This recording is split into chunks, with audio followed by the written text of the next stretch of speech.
Hello everyone, welcome to this session interview of Ruchika. So we have with us our student Ruchika. Welcome Ruchika on this interview. So we will start with your very brief as well as detailed, whatever you want to share, your introduction. Hi, my name is Ruchika Bhuya. I am currently a grade 12 student studying at the Dhirubhai Ambani International School in Mumbai. Okay, that's great. So Ruchika, like how have been your college preparation journey? You can explain this in bit more detail.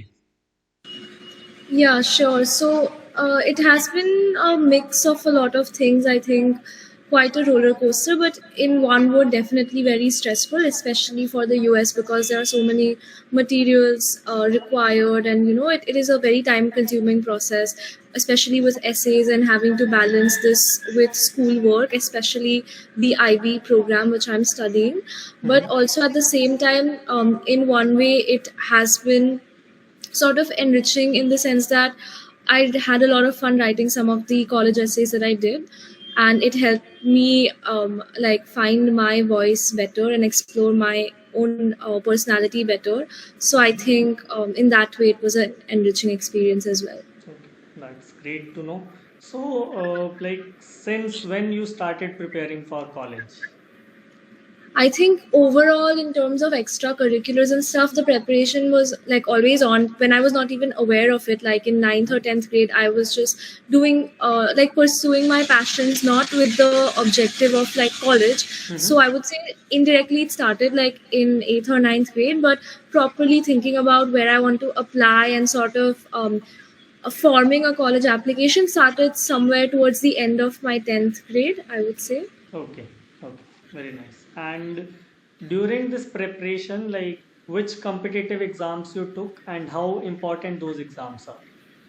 I have taken the SAT, and I think it's really important, the SAT by the College Board, because it's even though it's the US colleges don't have an entrance exam, it does sort of function as a standardized testing to Mm-hmm. basically assess the skills and not knowledge, but basically thinking skills and just general knowledge in math and English, especially of students around the world, especially for international students, because their educational boards vary a lot from what is there in the US education system. Mm-hmm. So yeah, I think it in to some extent allows for sort of standardized evaluation. So I took that one. Okay, great. Can you share your SAT scores with us? Like how many times you took, how you prepared, like what has been your final score, everything? So I took the SAT three times, and my final score was 1550, which I submitted to my colleges. Mm-hmm. And I think all of it just basically comes from practice.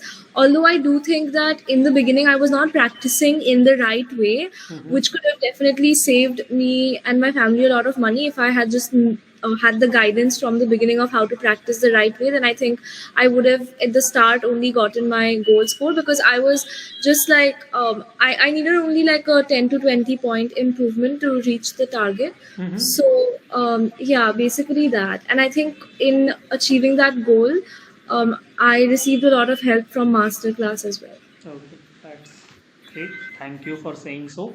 So just to know it in bit detail, not just for like say our name, but as a general guidance to students. So like how English faculty and how maths faculty helped you to improve. So you already had a very good score. You had crossed 1500 already, and now to improve at that level can be difficult at times, right? So how Yeah. could they help you to reach this 1550 mark?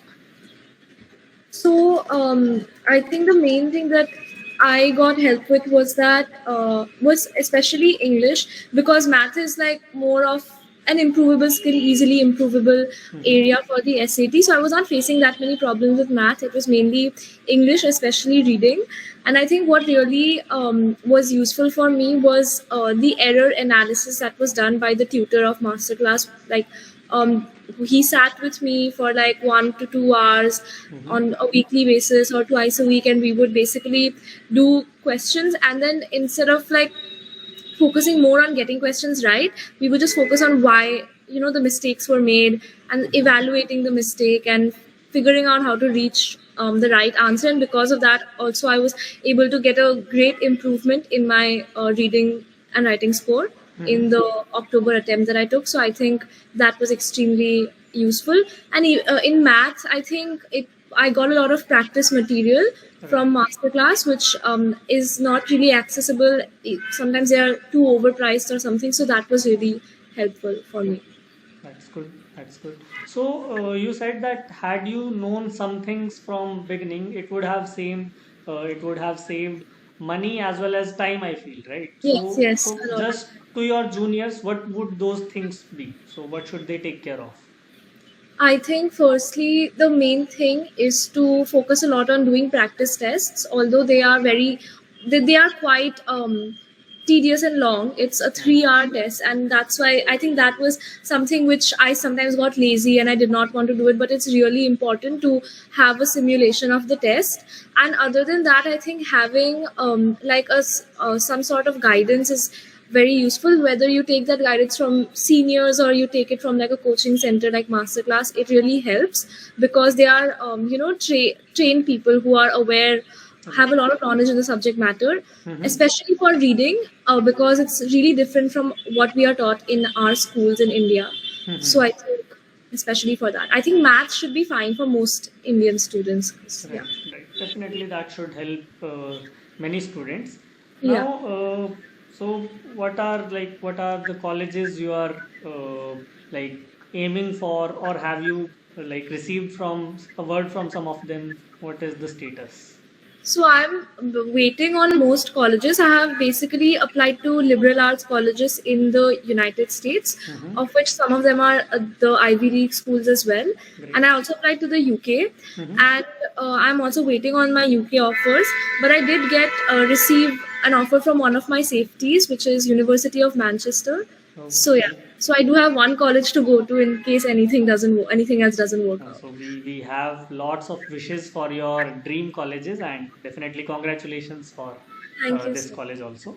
And so you mentioned that you want to pursue. So you are aiming for liberal arts as a major. I'm aiming to major in economics, but I'm also very passionate about creative writing, and liberal arts colleges, especially in the US, allow for that flexibility in Mhm. choice.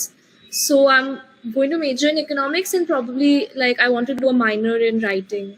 Okay, Yeah. great, great. And just to wrap up, Ruchika, what you like aim as a long-term plan? Like for in terms of career in the future or something. Yes, academically, professionally, like that. Yeah. So I think I'm very passionate about human rights, and I actively advocate for human rights, be it through my non-profit endeavors or just through my writing, also using my poetry as a tool for advocacy. So I think I Mhm. want to do something in along the lines of policy making, like economic policy making for human rights.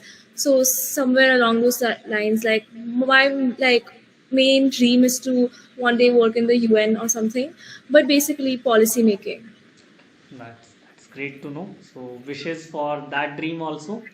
Thank you So so much. yeah, thanks a lot, Ruchika. So for sharing this useful information. So I believe not just students of Masterclass, but all students who are preparing, particularly from India, because you mentioned about English being the major concern for them.